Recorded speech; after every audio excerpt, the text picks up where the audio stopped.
வணக்கம் மக்களே, எல்லாரும் சும்மா இருக்கீங்களா? இந்த வீடியோவில் என்ன பார்த்துட்ருக்கோன்னு பார்த்தீங்கன்னா, என் குழந்தை மகன் வந்திருக்கும் போது நான் போட்டுட்ருக்கிற வீடியோ தான் இப்போ நீங்கள்லாம் பார்த்துட்ருக்கீங்க. அந்த வீடியோவில் வந்து பார்த்திங்கன்னா, ஒரு நாள் வந்துட்டு சாம்பார் அவியல் அவளுக்கு ரொம்ப பிடிக்கும். பார்த்துக்கோங்க, நான் வைக்கிற சாம்பார் அவியல் மாங்காய் கொசு. அப்போ வந்து வச்சோன்னா, பெரியம்மா இன்றைக்கி சாம்பார் வச்சுட்டு அவியலும் மாங்காய் கொசு வச்சுருங்க அப்படின்னு சொன்னால், சரி அப்படின்னு சொல்லிட்டு பார்த்துக்கோங்க. இவள் அப்பா வந்துட்டு வெளியில் போனவோ நிறைய முருங்கைக்கீரையை கொண்டு வந்துட்டாவோ.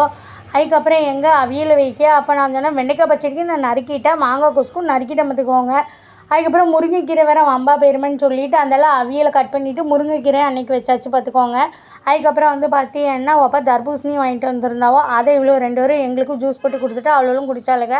அதில் வந்து என்ன பண்ணானோ, தர்பூசணி வந்து ஜூஸை போட்டுட்டு கொஞ்சம் குட்டி குட்டி துண்டாக நறுக்கி வச்சுக்கிட்டாலும் பார்த்துக்கோங்க. அதுக்கப்புறம் வந்து பார்த்தீங்கன்னா வீட்டில் செஞ்ச ஐஸ்கிரீம் இருந்தது, அதையும் அந்த ஜூஸில் போட்டு குடித்தாலும் பார்த்துக்கோங்க. எனக்கு வந்து பொதுவாக ஜூஸ் வந்து தர்பூசணியில் பிடிக்கவே செய்யாது, அப்படியே கடிச்சு சாப்பிட தான் பிடிக்கும். இவளுக்கு குடிச்சிக்கிட்டு ஆகோன்ட்டு இருந்தால் எனக்கு வந்து ரொம்ப சுமாராக தான் இருந்தது.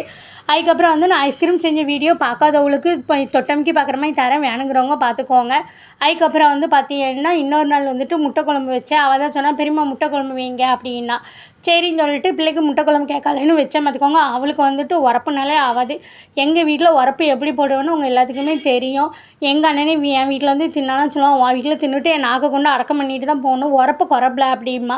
அந்த அளவுக்கு உரப்பு போடுவேன். அவளுக்காக நான் உரப்பு வந்து மற்றபடி பார்த்து தான் போட்ட பார்த்துக்கோங்க. அப்படி இன்னும் கொஞ்சம் கூட்டிகிட்டு அவள் ஊசுன்னு தண்ணியை குடிச்சிக்கிட்டே தின்னா. அப்படின்னு நான் சொன்னால், உரப்பு கூட்டிகிட்டு பாப்பாவை கூட்டிகிட்டோன்னு கேட்டேன். அதான் உரப்புலேயே போட்டுட்டியல், அப்புறம் என்ன கூட்டிகிட்டான்னு கேட்டுகிட்டே இருக்கி அப்படின்னா, தண்ணியை குடிச்சு தின்னா எனக்கு ரொம்ப கஷ்டமாக போச்சு. அதுக்கு தொட்டுக்கிட்ட வந்து பார்த்தீங்கன்னா கூழத்தில் பொரிச்சேன். அவள் வந்து குழம்புல உடச்சி ஊற்றின முட்டை வேண்டான்ட்டா. அப்புறம் அடையை ஊற்றி கையில் கொடுத்துட்டேன் பார்த்துக்கோங்க. அப்புறம் இன்னொரு நாள் அவள் கேட்டால் அவியல் மாங்காய் கொசு, அப்புறம் நான் வச்ச சாம்பார்.